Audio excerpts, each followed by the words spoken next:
Hello everyone, this is Diksha and welcome to my class. तो जो आज टॉपिक डिस्कस करने वाली हूँ मैं वो है आपका ह्यूमन डाइजेस्टिव सिस्टम। बहुत ही इंपॉर्टेंट सिस्टम है ये हमारी बॉडी का। आपको नाम से ही दिख रहा होगा ह्यूमन डाइजेस्टिव सिस्टम। किस में हेल्प करता है? डाइजेशन में हेल्प करता है। किसके डाइजेशन में हेल्प करता है? भाई फूड के डाइजेशन में हेल्प करता है। अब डाइजेशन क्या होता है आइए जानते हैं। डाइजेशन क्या होता है आप नोट डाउन कर सकते हैं। डाइजेशन की definition: it involves the breakdown of large insoluble food compounds into small water soluble component so that body can use them for what? For energy, for growth and for repairing our self. So digestive system जो है किससे मिलकर बना होता है? कुछ important organs हैं जिनसे मिलकर डाइजेस्टिव सिस्टम बनता है। जो इंपॉर्टेंट ऑर्गन्स हैं वो क्या है? Mouth, oesophagus, stomach, small intestine, large intestine, rectum. ठीक है, जो माउथ है, माउथ में क्या सलाइवरी ग्लैंड्स प्रेजेंट होते हैं जो सिक्रीट करते हैं क्या? सलाइवा। और सलाइवा में होता है सलाइवरी एमाइलेज जो आपके फूड में स्टार्च प्रेजेंट है या फूड जो हम खा रहे हैं उसको वो कन्वर्ट करता है किसमें? कार्बोहाइड्रेट्स में कन्वर्ट करता है। किसमें कन्वर्ट करता है? कार्बोहाइड्रेट्स में। जो नेक्स्ट ऑर्गन है जो पार्ट लेता है इसमें वो है आपका इसोफेगस। एक पाइप की तरह होता है। ये किस तरह होता है? एक पाइप की तरह होता है जो फूड को माउथ से कहाँ ले जाता है?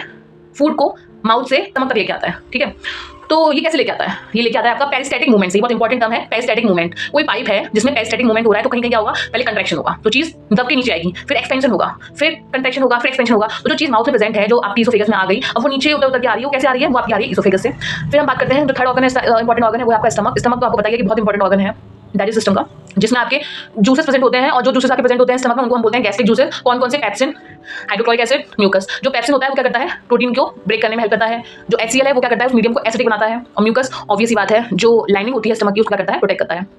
अब फोर्थ जो आपका पार्ट है, फोर्थ आपका ऑर्गन है वो है स्मॉल इंटेस्टाइन। स्मॉल इंटेस्टाइन क्या करता है? स्मॉल इंटेस्टाइन में ना जूसेस प्रेजेंट होते हैं और वो जूसेस कहाँ से आते हैं? हमारे बहुत इंपॉर्टेंट प्रेजेंट होते हैं वो है बाइल जूस और पेनक्रियाटिक जूस। पेनक्रियाटिक जूस नाम से ही आपको सजेस्ट हो रहा है कि पेनक्रियाज रिलीज करी होगी, पेनक्रियाज सेक्रेट करी होगी। और जो बाइल जूस है वो आपका आता है लिवर से। लिवर में मोस्टली बाइल जूस प्रोड्यूस होता है और वो जो बाइल जूस होता है वो आपके डाइजेशन के लिए बहुत इंपॉर्टेंट होता है। जब लिवर से बाइल जूस सीक्रेट होता है तो कहाँ स्टोर होता है? गॉल ब्लैडर में। कहाँ स्टोर होता है? गॉल ब्लैडर में।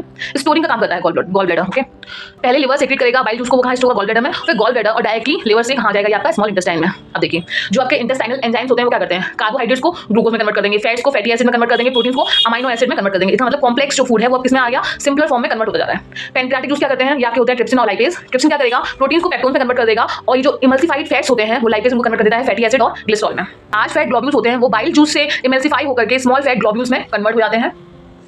आपका फिफ्थ इंपॉर्टेंट पार्ट है वो है लार्ज इंटेस्टाइन, जिसमें क्या होता है? जो एक्सेस वाटर होता है फूड में वो कहाँ एब्जॉर्ब होता है? वो आपका लार्ज इंटेस्टाइन में एब्जॉर्ब होता है। देन रेक्टम आता है। रेक्टम में क्या होता है? टेम्पररी कलेक्शन होता है वेस्ट मटेरियल का। और जो एनस है वो आपका हेल्प करता है डाइजेशन में। तो ये कंप्लीट हो गया आपका डाइजेस्ट सिस्टम। आप इसको मैं आपको ये दिखा रही हूँ, आप इसके एक फोटो ले सकते हो, स्क्रीनशॉट ले सकते हो और आप इसके नोट्स बना सकते हो। अगर आप बोर्ड की प्रिपरेशन कर रहे हो तो अगर आपके एग्जाम में पूछा जाता है ह्यूमन डाइजेस्टिव सिस्टम क्या होता है, अगर आप इतना भी लिख के आ जाओगे तो आई गेस आपको फुल मार्क्स मिल जाएंगे। Thank you. और हाँ, अगर आप लोगों को वीडियो अच्छी लगी हो तो मुझे कमेंट करके जरूर बताना कि आप नेक्स्ट टॉपिक कौन सा पढ़ना चाहोगे।